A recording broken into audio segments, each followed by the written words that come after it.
Hello student, कैसे हैं आप सब। एक बार पुनः सी कोचिंग क्लासेस पर स्वागत है। उम्मीद करता हूं आप सब अच्छे होंगे, मस्त होंगे, बेहतर होंगे। क्लास 12 केमिस्ट्री एनसीईआरटी में आज का हमारा टॉपिक है अभिक्रिया की कोटि और अणुसंख्यता। दोनों टॉपिक को कवर करेंगे। क्या होती है कोटि और क्या होती है अणुसंख्यता, दोनों का परिभाषा समझेंगे। थोड़ा सा बेसिक है और एग्जाम में इसका क्वेश्चन पूछा जाता है, अभिक्रिया की कोटि और अणुसंख्यता में अंतर। तो आज का हमारा मेन रूप से टॉपिक है अभिक्रिया की कोटि और अणुसंख्यता। अभिक्रिया की कोटि के आधार पर जो दर स्थिरांक की इकाई फाइंड करते हैं, जैसे प्रथम कोटि की अभिक्रिया है, द्वितीय कोटि की अभिक्रिया है, तृतीय कोटि की अभिक्रिया है, तब उसका हम दर स्थिरांक कैसे निकालते हैं उस पर भी हम चर्चा करेंगे। तो चलिए शुरू करते हैं। थोड़ा सा ये मार्कर भी ना हमसे मजाक कर रहा है, हाथ में लग रहा है, चलो कोई बात नहीं। चलिए शुरू करते हैं अभिक्रिया की कोटि को। प्यारे बच्चों, यहाँ पे आपकी अभिक्रिया की कोटि है। थोड़ा सा मैं समझाना चाहता हूँ एक एग्जाम्पल के तौर पर। जैसे प्यारे बच्चों, आप कहीं जा रहे होते हैं और आपके अंदर टास्क रखा जाता है, बच्चा आपके पास ये 10 केले हैं, इसको खाना है। आप जब खाना शुरू करते हैं तो उस 10 केले को ना खा करके आप 5 केले खा पाते हैं। मतलब आपके पास टास्क था, एक टास्क है आपके पास। वो टास्क क्या है कि आपके पास 10 केले हैं। क्या है? 10 केले। मतलब खाने के लिए आपके पास 10 केले हैं, लेकिन आप कितना खा पाते हैं? तो केवल आप 5 केले ही खा पाते हैं। 5 केले क्या करते हैं? खा पाते हैं, है ना। ऐसे ही कहने का मतलब, हमारे पास कोई अभिक्रिया है, कोई अभिक्रिया है, और अभिक्रिया में होता क्या बच्चा लोग? अभिक्रिया में होता है कि अभिक्रिया में होता है अभिकारक। क्या? अभिकारक। अभिकारक के हमारे 10 अणु भाग ले रहे हैं। कितने अणु? 10 अणु भाग ले रहे हैं। लेकिन अभिक्रिया जो संपन्न कराते हैं वो 5 अणु ही संपन्न कराते हैं। कितने अणु संपन्न कराते हैं? 5 अणु संपन्न कराते हैं। मतलब कहने का मतलब ये हुआ कि चले आए दौड़े 10 लोग, लेकिन वास्तविक रूप से संपन्न कितने कराए? 5। तो ये जो वास्तविक रूप से रासायनिक अभिक्रिया को संपन्न करा रहे होते हैं, उन्हीं अणुओं को हम बोलते हैं अभिक्रिया की कोटि। जैसे हमारे पास 10 केले थे, वास्तविक रूप से हम केवल 5 ही केले खा पाते हैं। 25-30 केले रखने से कोई फायदा नहीं है। तो ये जो वास्तविक रूप से जिसके साथ अंतर क्रिया होती है, जो वास्तविक रूप से रासायनिक अभिक्रिया को संपन्न करता है, उसे अभिक्रिया की कोटि कहते हैं। अब जितने अणु भाग ले लिए वो अभिक्रिया की अणुसंख्यता है। हमने कह ही दिया भाई साहब कि 10 ग्राम हमने लिया। 10 ग्राम, कितना ग्राम? 10 ग्राम हमने पदार्थ लिया, लेकिन उसमें से 2 ग्राम ही केवल 2 ग्राम ही रासायनिक अभिक्रिया को संपन्न कराती है। तो जो उसकी अभिक्रिया की अणुसंख्यता है वो 10 ग्राम, लेकिन जो कोटि है वो 2 ग्राम। सिंपल है, समझने की कोशिश करें आप लोग। जो अभिक्रिया की कोटि का निर्धारण हम सही से किसी भी अभिक्रिया को देखकर नहीं कर सकते हैं। यह एक प्रायोगिक है और बिना प्रयोग के आधार पर अभिक्रिया की कोटि का निर्धारण नहीं किया जा सकता। अब आप कह दो कि सर मैं यहाँ पे एक अभिक्रिया दे रहा हूं कि H2O2 है, मान लीजिए कोई भी अभिक्रिया दे रहा हूं। यहाँ पर देखो, मैं यहाँ पर एक अभिक्रिया दे रहा हूं और बता दो कि सर ये कौन सी कोटि का। भैया ये तो प्रायोगिक ही हम बता सकते हैं। जैसे हमारे पास H2 है और Cl2 है, जब आपस में क्रिया करके 2HCl है। प्रयोगों के आधार पर पाया गया कि ये दोनों गैस है, बनने के बाद लिक्विड बन जाता है। प्रयोगों के आधार पर पाया गया कि दिस इज ये, है ना, कौन सी रिएक्शन है? 0 ऑर्डर रिएक्शन है। दिस इज ये 0 ऑर्डर शून्य कोटि की अभिक्रिया है। लेकिन इसको हम देख करके नहीं कह सकते कि ये शून्य कोटि का है। इसका हम प्रायोगिक निर्धारण करते हैं। क्या? प्रायोगिक निर्धारण करते हैं। ये चीज आप समझ लो। तो किसी भी रासायनिक अभिक्रिया की कोटि का मान हम कैसे फाइंड कर पाएंगे? जब तक कि उसका भाई साहब यदि हम प्रायोगिक रूप से उसमें लैब के माध्यम से उसका हम पुष्टि नहीं कर सकते, तब तक उसे हम नहीं बता सकते कि ये रासायनिक अभिक्रिया की कोटि इसकी कितनी है या कौन सी होगी। तो समझ में आया कि अभिक्रिया की कोटि और अणुसंख्यता है क्या? तो अणुसंख्यता आपने कहा कि किसी भी रासायनिक अभिक्रिया में भाग लेने वाले अणुओं की संख्या को हम अणुसंख्यता कहते हैं। लेकिन उन्हीं में से, जैसे किसी स्कूल में 15 विद्यार्थी हैं, 15 में से 5 ऐसे विद्यार्थी हैं जो वास्तव रूप से पढ़ाई किए, यानी वास्तविक रूप से पढ़ाई करके अच्छे अंक लाए और अपना रिजल्ट लगभग 85, 86 ऐसा कुछ करके पास हो गए। बाकी 10 के 10 फेल हो गए। तो 10 के 10 लिए थे एडमिशन केवल स्कूल में संख्या को दर्शाने के लिए, बाकी वो पढ़ नहीं रहे थे। ऐसे ही अभिक्रिया की कोटि है और अणुसंख्यता कि जितने भी अणु आ रहे हैं तो अभिक्रिया को बता रहे हैं कि अभिक्रिया हम संपन्न कराने चल रहे हैं, और वास्तविक रूप से जब मौका आया अभिक्रिया संपन्न कराने के लिए, केवल उसमें 5 ही अणु या परमाणु रासायनिक अभिक्रिया के भागीदारी बने, रासायनिक अभिक्रिया को संपन्न कराए। तो वास्तविक रूप से वह सक्रिय, मतलब एक प्रकार से अणु परमाणु जो रासायनिक अभिक्रिया की दर को निर्धारित करते हैं, रासायनिक अभिक्रिया की दर को, रासायनिक अभिक्रिया अभिक्रिया को संपन्न कराती हैं, उन्हें ही हम कहते हैं रासायनिक अभिक्रिया की कोटि। तो चलो परिभाषा लिख लो फटाफट। यहां पर देखो जरा कि अभिकारकों के अणुओं परमाणुओं की वह संख्या जो अभिक्रिया की दर को निर्धारित करती है अभिक्रिया की कोटि कहलाती है। अभिकारकों के अणुओं परमाणुओं की वह संख्या जो अभिक्रिया की दर को निर्धारित करती है अभिक्रिया की कोटि कहलाती है। दूसरी यहाँ पे थोड़ा सा हिंट की बात है कि किसी अभिक्रिया की कोटि उस अभिक्रिया के दर समीकरण में अभिकारकों के सांद्रता पर दर्शाई गई समस्त घातांकों के योग के तुल्य होता है। मतलब किसी रासायनिक अभिक्रिया की कोटि हम निकालना चाहते हैं तो अभिकारक का जो सांद्रता है उनके घातांकों का योग ही उस अभिक्रिया की कोटि कहलाएगी। जैसे माना एक अभिक्रिया है, माना एक अभिक्रिया देखो A है और B है, ये भैया मिल करके बनाएगा क्या उत्पाद। इसकी मात्रा स्मॉल a, इसकी मात्रा स्मॉल b। तब रासायनिक अभिक्रिया की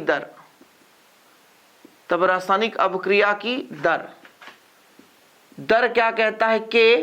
यहां पर A है भाई साहब तो A और ये B है तो B, ठीक है। इसकी मात्रा स्मॉल है, इसकी मात्रा स्मॉल b। ये आपने पढ़ा है गुल्डबर्ग एवं बागे का नियम। अब देखो यदि यहां पर हम कह दें कि यदि A की सांद्रता स्मॉल m व V की सांद्रता स्मॉल n है, तब अभिक्रिया की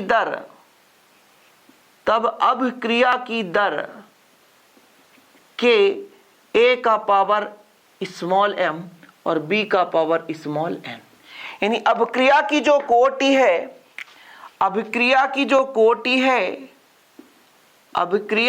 कोटि है बच्चा लोग, वो हो जाएगा m+n।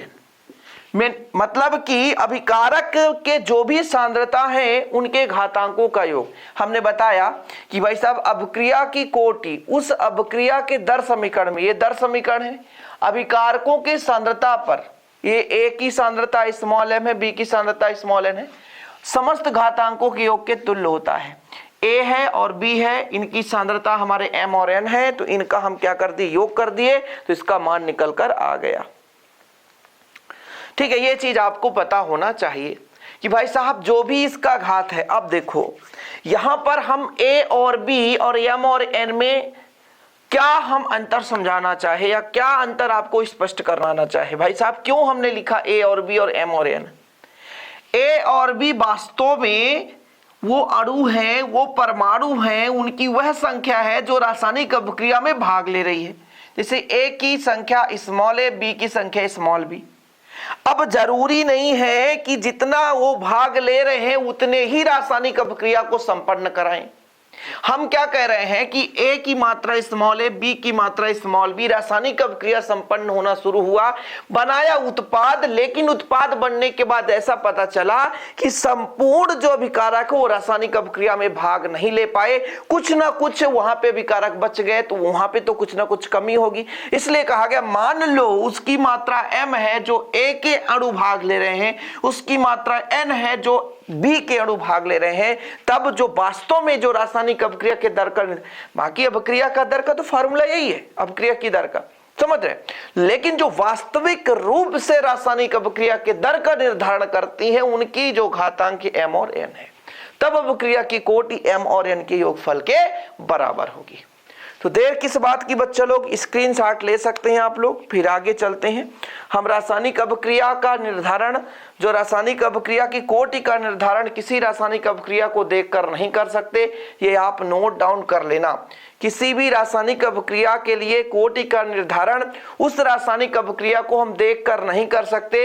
यह एक प्रायोगिक सिद्धांत है, प्रयोगों के आधार पर ही हम इसे देख सकते हैं। ठीक है, क्लियर है चीजें। हाँ, आगे चलते हैं। जैसे यहां पर एक हम अभिक्रिया लेकर चल रहे हैं। जैसे प्यारे बच्चों, ए हमारा है, ये क्रियाफल बनाता है। क्या बनाता है? क्रियाफल, कुछ ना कुछ उत्पाद बनाएगा। ठीक है, इसी प्रकार से हम कह दें ए और धन बी, दो चीज मिलकर के क्रियाफल बना रहे हैं। क्या बना रहे हैं, क्रियाफल बना रहे हैं। इसी प्रकार यदि हम आपसे कह दें a धन 2b, तो आप कहोगे ये भी कुछ ना कुछ क्रियाफल बनाएगा, प्रोडक्ट जिसे बोलते हैं। इसी के जगह हम ले लेते हैं, मान लीजिए 3a, कितना a, 3a, तो फिर आप क्या कह सकते हो 3a में, या ऐसा कर सकते हो कि मान लीजिए 2a धन 2b, तो फिर आपका क्या बन रहा है, क्रियाफल। ये अपने से मैं लिख रहा हूं, जरूरी नहीं कि आपके बुक का ही है, ठीक है। और ऐसा कुछ ले सकते हो आप लोग, जितना भी लेना चाहो। जैसे मैं कह दूं a धन b धन c, a धन b धन c, ये क्या बना रहा है, क्रियाफल बना रहा है।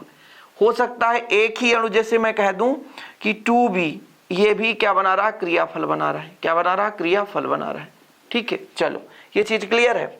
तब हम यदि कहें कि जो अभिक्रिया का रेट है, अभिक्रिया का जो दर है वो बताओ, तो रेट क्या कहलाता है, k है। क्या है, k है। और जो भी हमारे पास अभिकारक है उसकी सांद्रता 1 है, 1 है। क्या है, 1। अब यहां पर 1 से क्या निष्कर्ष निकला, 1 से निष्कर्ष निकला कि ये प्रथम कोटि की अभिक्रिया है। कौन सी कोटि की, प्रथम कोटि की। यानी प्यारे बच्चों, यहां पर यदि हम कह दें कि n बराबर 1 है, तो ये कोष्टक में लिख सकते हो आप, प्रथम कोटि की अभिक्रिया है। कौन सी कोटि की, प्रथम कोटि की अभिक्रिया है। कौन सी कोटि की, प्रथम कोटि की अभिक्रिया है।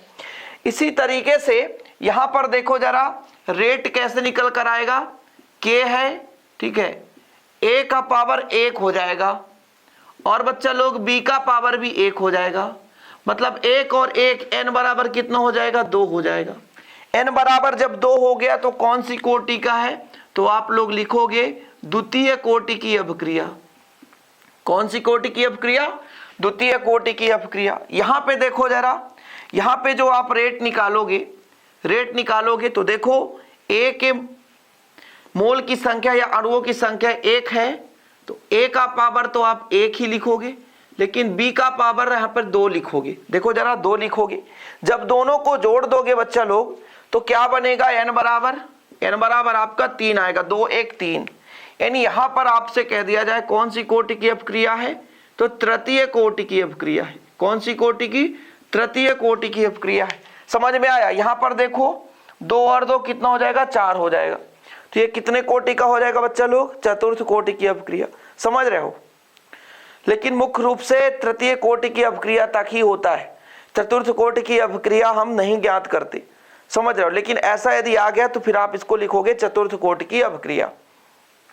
क्लियर है, समझ में आया। इस प्रकार से आप बना सकते हो, है ना। इस प्रकार से यहाँ पर ABC हमने कर दिया, 3 है तो 3 है प्यारे बच्चों। इस प्रकार से आप 3 के लिए निकाल सकते हो। तो उम्मीद करता हूं यहां तक क्लियर हो गया होगा, समझ में भी आपको आ गया होगा। ऐसे बहुत सारे आपको मिल जाएंगे, मुख्य रूप से 3 कोटि के ही होते हैं, ध्यान रखिएगा। चले, चलो ठीक, ये थोड़ा बहुत बेसिक था, समझाना था, समझा दिया, ठीक है। इसी प्रकार आप अपने अनुसार ले सकते हो।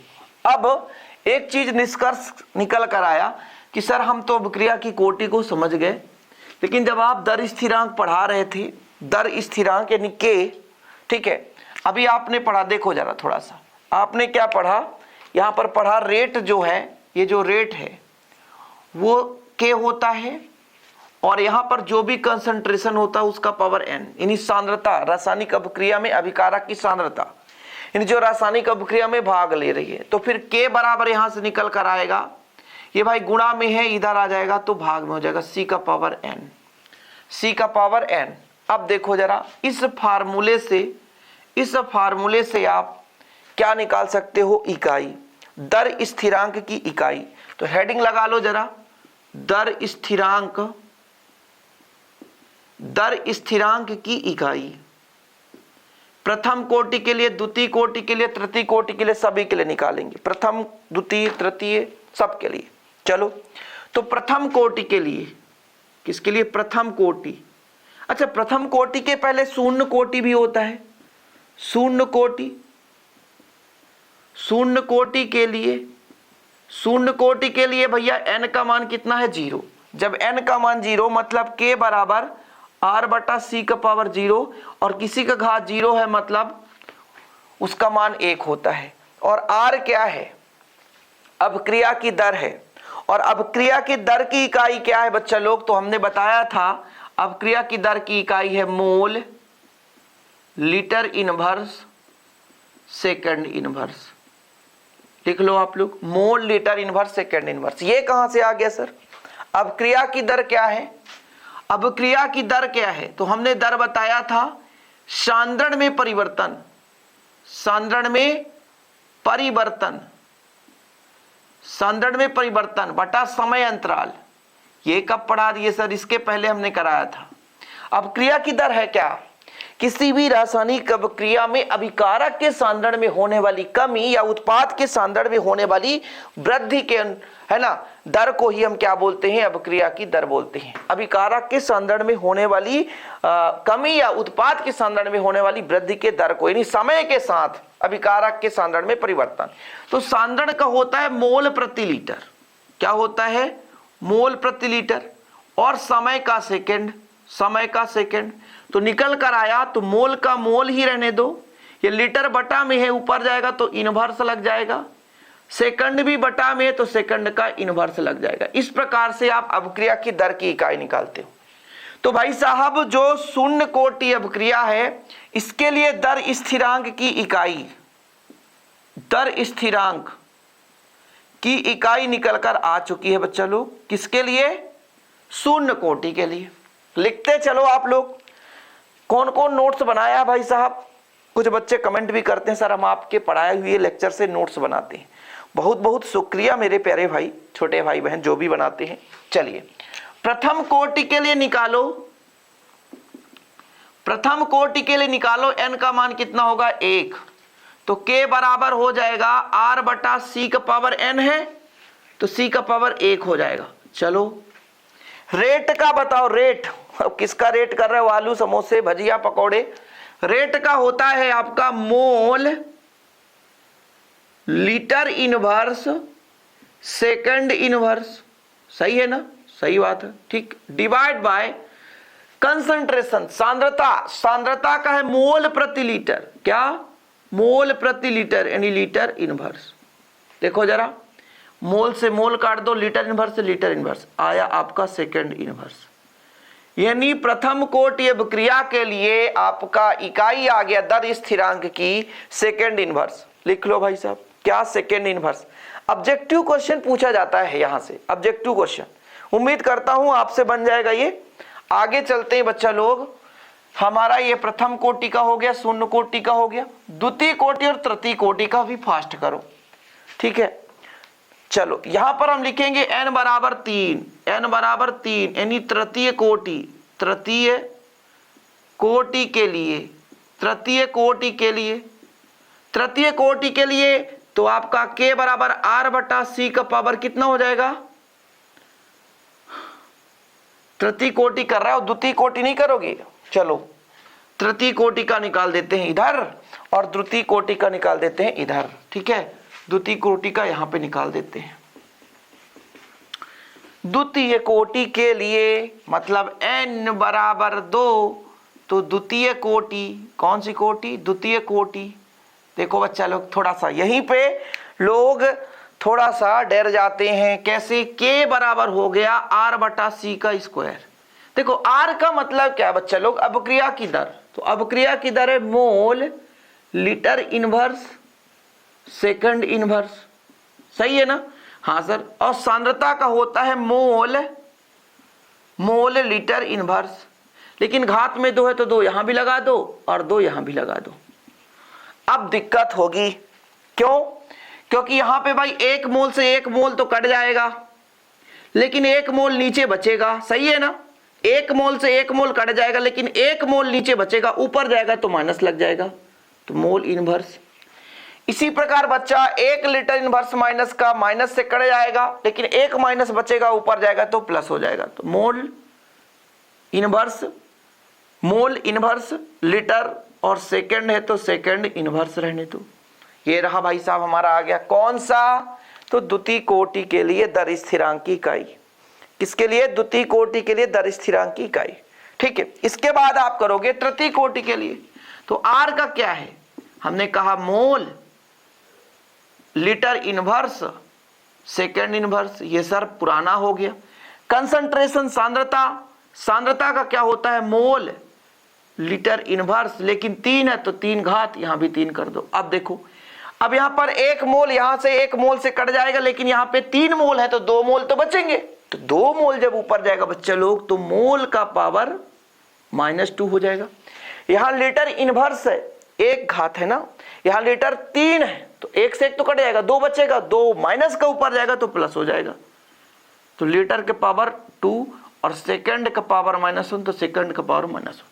इस प्रकार से बच्चा लोग दर स्थिरांक की इकाई आप निकाल सकते हो। बिल्कुल बिल्कुल ध्यान रखियो और निकालना ही है आपको। और इसके बाद आपको हेडिंग लगाना है अणुसंख्यता। तो लिखो परिभाषा, किसी भी रासायनिक अभिक्रिया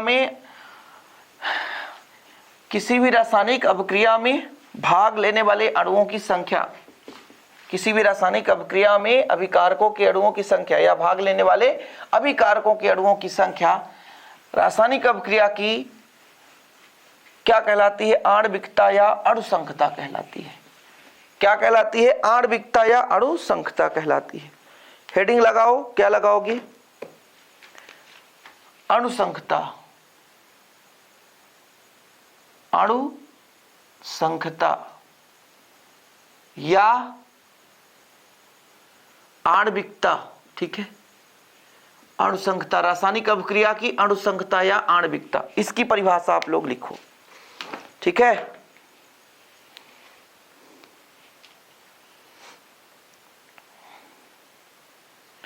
चलो लिखो, किसी रासायनिक अभिक्रिया में, किसी रासायनिक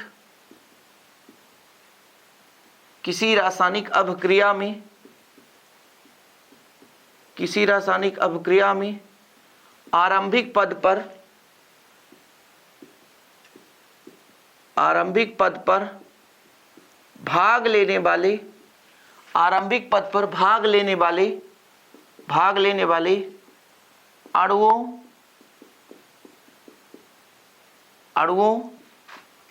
परमाणुओं की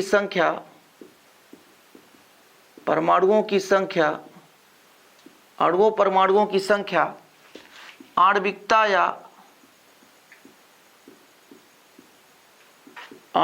या अणुसंख्यता कहलाती है। क्या कहा हमने, पहले भी बता दिया भाई साहब, किसी भी रासायनिक अभिक्रिया में जितने अणु भाग ले रहे हैं, जितने अणु, और वास्तविक रूप से जो क्रिया का निर्धारण करेंगे वो कोटि कहलाएंगे, लेकिन जितने अणु भाग ले रहे हैं तो भाग लेने वाले अणुसंख्यता कहलाएंगे। समझ में आया? ठीक, तो इसके प्रकार हम देख लेते हैं। प्रकार में पहला नंबर एक अणुक अभिक्रिया। एक अणुक अभिक्रिया, एक अणुक मतलब, अब इसका सिंपल है, कुछ करने की जरूरत है नहीं। वो रासायनिक अभिक्रिया जिसमें केवल एक अणु अभिक्रिया में भाग लेते हैं। तो लिख दूं जरा कि लिख लोगे, वो रासायनिक अभिक्रिया, वो रासायनिक अभिक्रिया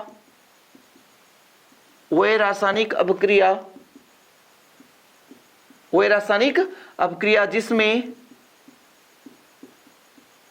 केवल एक अणु भाग लेते हैं,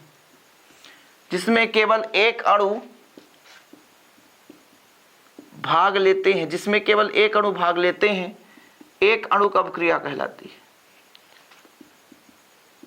एक अणुक अभिक्रिया कहलाती हैं, ऐसा कर लो। ठीक है, जैसे फॉर एग्जाम्पल है आपके पास, जैसे आपने पढ़ा हाइड्रोजन परऑक्साइड H2O2, इसका एक ही अणु है, H2O2 का एक ही अणु है। ये जब टूटता है बच्चा लोग तो H2 अलग हो जाता है और आपका ऑक्सीजन अलग हो जाता है, दिस इज ये गैस। तो ये आपका हो गया एक अणुक अभिक्रिया। ऐसी रासायनिक अभिक्रिया या कि ये टूटेगा तो इस प्रकार से टूटेगा, या तो ये H2O बना लेगा और ये नवजात ऑक्सीजन बनाएगा, इस प्रकार से टूटता है।